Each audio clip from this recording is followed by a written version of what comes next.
Hey y'all, Donnie Keith here, aka Auntie Peaches from the Aunties Radio Show, also on The Voice of Reason. I'm here to say that ever since my man started taking A game, he's been on top of his A game. What? When I say A game, I mean his A game. He's more focused. He's definitely working out more. His attitude is better. And he's not complaining of all over body aches due to poor blood circulation, because A-Game provides great blood circulation, if you know what I mean, ladies. That blood circulation. Sometimes I have to hide the A-Game in the bushes when I'm out walking the dog just because I want some sleep. If you know what I mean, ladies. Stay on top of your A-Game, fellas. Get your A-Game.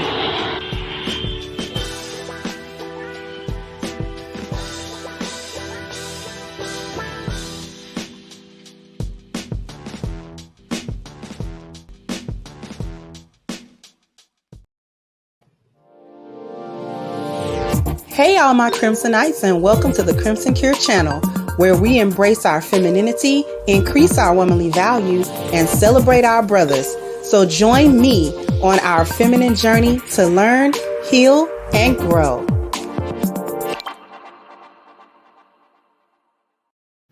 Hey there, my Crimsonites, and welcome to the Crimson Cure channel. I'm your host, femininity coach, and author of Crimson Cure, and this is my perspective. So we're continuing the thought pattern behind our disunification as a people, as Black people. And I want to talk a little bit about how the strong and independent mindset broke the Black family, right? It broke Black women, and I've covered that. But how did that break the family? And right now, I've got a quick clip of Miss Erica Lashai. Shout out to Miss Erica Lashai, who's always putting in work. So a big shout out to that sister. I'm going to play a real quick video clip of hers, and then I'm going to be back with my perspective on it. So give me a quick moment. I don't see it so separate. Why do we have to separate ourselves so much from each other? Why is Black women one separate entity and Black men are another separate entity? That's not how it's supposed to be. That's not how any other race operates, but we're the only ones who operate like that and think it's functional. You feel me? I've said it before. Why do we get the label of strong, independent Black woman? We don't hear that from nobody else. I've never heard strong, independent white woman, strong, independent Asian woman, strong, independent Latino woman, strong, independent Indian woman. I ain't never heard none of that. But we pride ourselves being strong, independent Black women, as if independence is something that we should strive for as a people. Independence is death. Everybody needs somebody. And the reason why we're struggling in our households and our communities is because we think that there's something good about being independent. Black women need Black men, and Black men need Black women. I don't see it. Okay. And I wanted to share that clip because she put into 50 seconds the whole thing, right? And she talked about the independent mindset, why Black women are a separate entity and Black men are their own separate entity. And why do we think that that's a functional way to be? Listen, Black women were infected, and I'm saying infected because then we spread it like a virus. We were infected with the concept of independence, with our only alternative to independence being toxicity, dysfunction, and codependency, right? But we were never told about, or it never entered our mind, the concept of interdependency, relying upon one another in a healthy way in order to get things done, in order to get goals accomplished, in order to have a strong, functional, healthy family unit. Which is why when you talk to a lot of Black women, when you talk about relationships, they immediately go to, well, what about the dysfunction? What about the abuse? What about, all of the negative things that could ever possibly happen in a relationship? Never the positive. Always, and because that is the juxtaposition. You're either independent, where you're quote unquote safe, and if you're in a relationship, that automatically removes you from being safe because it's automatically going to be toxic. No one ever says interdependency is healthy, right? Black women aren't told that. We're told independence. And it was given to us as this is a form of freedom, right? You're going to be free. But we never stop to ask the question, free from what? What are we actually trying to be free from exactly? And then it occurred to us, oh, we're probably going to be free from our men, which was problematic because we weren't freed from them. We were just isolated away from them. We were just made to decrease our own value as women so as to make ourselves undesirable to our men or useless to them, really, as suitable mates and wives and suitable mothers of their children. That's all that we did, because that independent mindset gave us a selfish mindset. And Black women even created their own culture separate from the culture of Black people. We do really think of ourselves as a separate entity. Case in point, everybody is familiar with when Ice Cube was trying to have a plan for Black people that he was going to speak to whoever won the election. And then he was talking to on Fox Soul with the ladies. They immediately asked him, well, what about Black women as a separate entity? And then he was like, no, it's Black people. Y'all are Black. We're all Black people. And they were like, no. We're not all Black people. Black women are a separate entity, right? To be considered separately away from the group of Black people. So that mindset of independence was an isolation mindset. It was given to us to make us feel and believe and think that we could and should function on our own as a group of women, independent of our men, so that we can, quote unquote, be safe from them, because they apparently had inflicted 400 years of slavery harm on us. It was Black men running the plantation somehow. News to me, right? And the embracing of the concept of independent, strong, independent, actually led us down a long road of ever increasing hostilities that developed between Black men and Black women. So we increasingly became this side of the fence, that side of the fence. We increasingly began to see one another as opposition and competition rather than two complementary sides that should actually be working together to strive for goals, to strive for similar goals that we have, which is to actually get mobility, not just for one side, but for us as a people. And the only way to have good mobility in this country, or to build as people like that. When you say build, y'all are actually saying mobility, just FYI. So to build, actually, that should be in the hands of men, as in every other demographic and group should be in the hands of men, because men are going to build, they're going to have mobility, and that mobility that they have actually extends to their families, to their women and children and people in their community. Black men try to support the concept of strong and independent in as much as it could be supported without becoming toxic, because they were thinking that Black women were going to come more towards interdependency. Black men as a group didn't think to solve that problem, because in their minds it wasn't a problem. The reason why it wasn't a problem is because they weren't thinking that Black women were trying to be independent of them, because they weren't holding us hostage. They weren't holding us hostage no way. They wasn't oppressing us anyway. So in their mind, Black women trying to get free from Black men for what?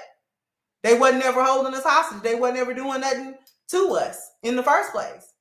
So they're not thinking to solve it from that perspective.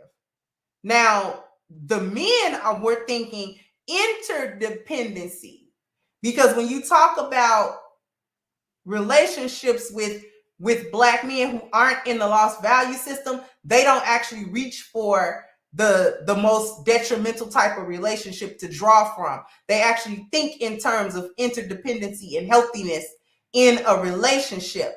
So since Black men wasn't holding the Black women hostage anyway, they didn't think that Black women was trying to get free from them, Because you wouldn't think somebody was trying to get away from you if you wasn't holding them against their will. Yeah, how dare you try to act like I was holding you or doing something to you? Boop. I ain't doing nobody did nothing to you. Nobody's holding you.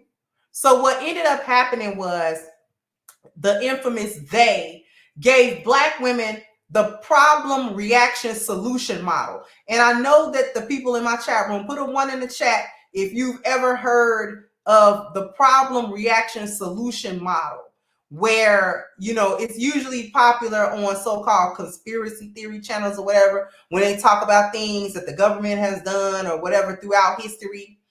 And they say, okay, a problem was presented and then a reaction and then the solution. And that is the model that, corrupt people or groups or whatever use to make changes. Well, the problem reaction solution model is just another word for a biocultiron event, because the problem is typically biologically based. There's a threat to life, or there's a threat to biology, or there's some problem biologically with a single individual or with a group of people. Typically, in this case, biologically, it was told to Black women that Black men were a threat or a hindrance to them in some way, or biologically they were a hazard to them and a hazard to their well-being. Okay. Then the reaction was based in culture. How do we start? We start telling Black women to be independent and give that to Black women as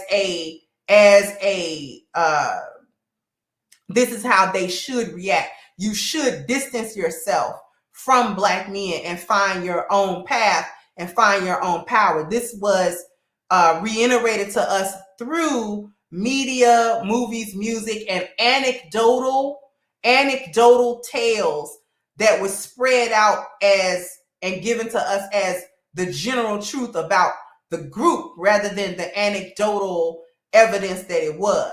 Okay, so individual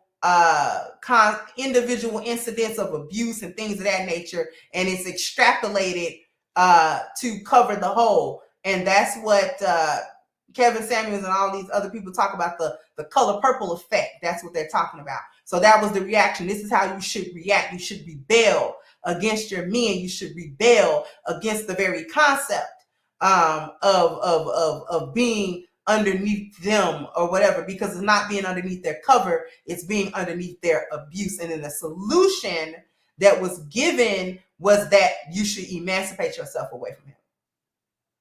And then that is played out environmentally through policy. Okay, you need to get yourself away from such a dangerous group of men. These are dangerous groups of men. So the only way for a Black woman to survive is alone, is independently, is in isolation, away from her men, because it's actually too detrimental to her to survive any other way. And which is why the policies are set the way that they are and enforced the way that they are, so that Black women could make a good use of the legalese and the legal policies of the land in order to penalize and punish the dangerous and detrimentally and the biohazard that is the Black man. So when you hear problem reaction solution, what's really being said is that there's a biocultiron event. So biology, culture, and environment are being used together to create a change in value systems. And that is exactly what happened to Black women and the Black family, right? That strong and independent mindset broke the family, because as long as Black women are going to have that mindset, the family can't come together, because she's not going to accept her place in it. You want Black women to be underneath Black men? Yeah. And that's said as, well, they're going to abuse. Immediately, it goes to toxicity, where they're going to abuse you if you're in that position. No, they're not. Since when? Where's the historical evidence of that? None. And then they start talking about, again, the anecdotal, saying, well, my mama's sister cousin went through something and blah, blah, blah, blah, and I watched my such and such go through it. I ain't gonna go through, you know what I'm saying? That type of thing. When that's not true of the majority. That's not true of the general body. We always reach to the most toxic, dysfunctional thing we can reach to in order to prove why we should be in isolation away from our men. Everybody else is with their men. We not with our men. And it's consistently given to us as this is what Black women should be. This is why I do the review on Harlem the way that I do, because that's what's given to us. This is the way Black women should be. We're the only group of women. We're the anomaly. We're the only group of women that can survive and should be surviving and thriving without men. Every other woman is too weak. Every other woman in the world is too weak. She need her man. Black women don't need their man. But it's a social engineering so that we're not together, so that we don't have families, so that we die. So we make ourselves go extinct, right? So sound off in the comment section. Let me know what you think. Like, share, subscribe to the channel if you've not. Once again, I'm your host, The Crimson Cure, and this was my perspective. Bye-bye, Crimsonites. Hey guys, please like, share, and subscribe to the channel and hit the notification bell. And if you've got more to say on the topic, leave a comment down below. Also, don't forget to support our sponsor, who so graciously supports this channel by clicking the description box and the link for A-Game at agameherbal.com. You can go ahead and get a 10% discount off of your next purchase using the code Kendra10. This has been yet another Crimson Cure production, and I'll catch you guys on the next one.